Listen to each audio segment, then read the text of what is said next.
Olá, estudaremos nessa sessão a área de figuras de linguagem, um material produzido pelo professor Phil Lige. As figuras de linguagem são naturalmente parte de nossa língua, trazem cor, vida e sentimentos para a escrita e a língua falada. Porém, se mal entendidas, podem levar a má compreensão e falta de entendimento. Estar apto a reconhecer as figuras de linguagem e compreender a sua função é uma importante ferramenta para a compreensão das escrituras, como para qualquer outro tipo de literatura. Em seu livro titulado Figuras de Linguagem Usadas na Bíblia, explicado e ilustrado, Bullinger identifica 217 figuras de linguagem diferentes, algumas das quais têm cerca de 30 a 40 variações em 8.000 casos nas Escrituras. Por ora, nós não estudaremos com tanta profundidade. No entanto, ao invés disso, introduziremos algumas das figuras de linguagem mais comuns e suas funções. Quando você estiver familiarizado com o processo de estudo da Bíblia, a leitura do livro de Bullinger é recomendada para auxiliar em seus estudos. Para alguns, a explanação pode parecer um pouco técnica, mas com paciência, procure fazer o seu melhor para identificar e compreender cada uma das figuras de linguagem, de acordo com a sua habilidade. Com o decorrer dos nossos estudos, você aprenderá a identificá-las rapidamente e elas se tornarão mais familiares para você. A figura de linguagem é um artifício literário em que as palavras são usadas fora de seu sentido usual a fim de sugerir uma imagem.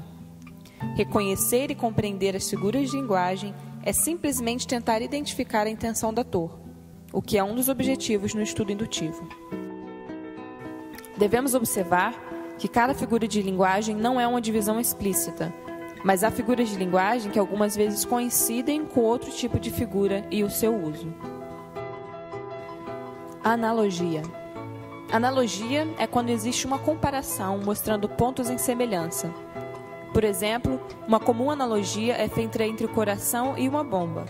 Na Bíblia, nós vemos frequentemente a analogia entre Deus, como pastor, e o seu povo, que são as ovelhas.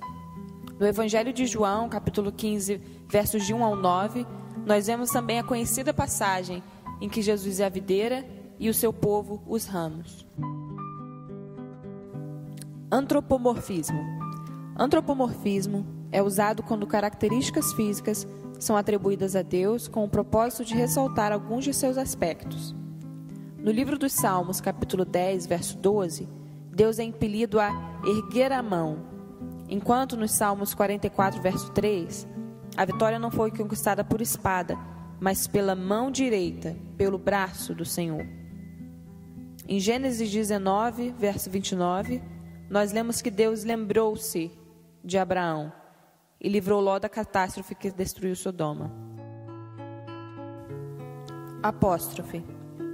Apóstrofe, quando usada no contexto de figuras de linguagem, não se refere à marca de pontuação que é geralmente esquecida ou não utilizada nos dias de hoje, mas sim um termo que consiste na invocação de alguém, de alguma coisa personificada ou inexistente, como se estivesse presente e capaz de se comunicar e compreender.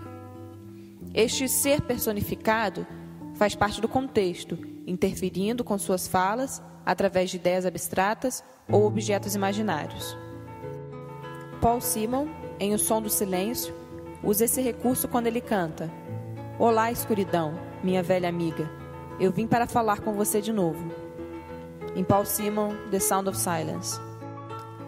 Milhares de anos antes de Paul Simon, Moisés utiliza esse mesmo recurso em sua canção em Deuteronômio 32:1, onde ele canta: "Escutem, ó céus, e eu falarei, ouça, ó terra, as palavras da minha boca." Em Salmo 114, nós vemos um humorado e vivo exemplo desse recurso. Quando o Mar Vermelho olhou e fugiu, o Jordão retrocedeu, os montes saltaram como carneiros e as colinas como cordeiros. E em 1 Coríntios 15:55, o apóstolo Paulo traz esse glorioso capítulo, onde ele demanda sobre a morte: "Onde está, ó morte, a sua vitória? Onde está, ó morte, o seu aguilhão?" Eufemismo. Eufemismo vem do grego uso de boas palavras. Acontece quando uma expressão mais suave, mais nobre ou menos agressiva é utilizada para comunicar alguma coisa áspera, desagradável ou chocante. Nós fazemos uso do eufemismo cotidianamente. Por exemplo, depois de muito sofrimento, passou dessa para uma melhor, que seria igual a morreu. O prefeito ficou rico por meios ilícitos, que seria igual a roubou. Fernando faltou com a verdade, que seria mentiu. Em Gênesis capítulo 4, verso 1, nós lemos que Adão conheceu Eva, sua mulher, o que é um eufemismo para ter relações sexuais. E em Gênesis capítulo 15, verso 15, Abraão irá em paz a seus antepassados, o que seria então um eufemismo para a morte.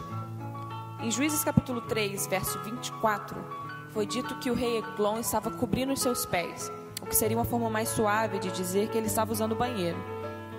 Pedro, em Atos dos Apóstolos, capítulo 2, verso 39, declara que a promessa era para os seus filhos e para todos os que estão de longe, o que seria uma forma de evitar o uso da palavra gentios, que no contexto dele era potencialmente ofensivo.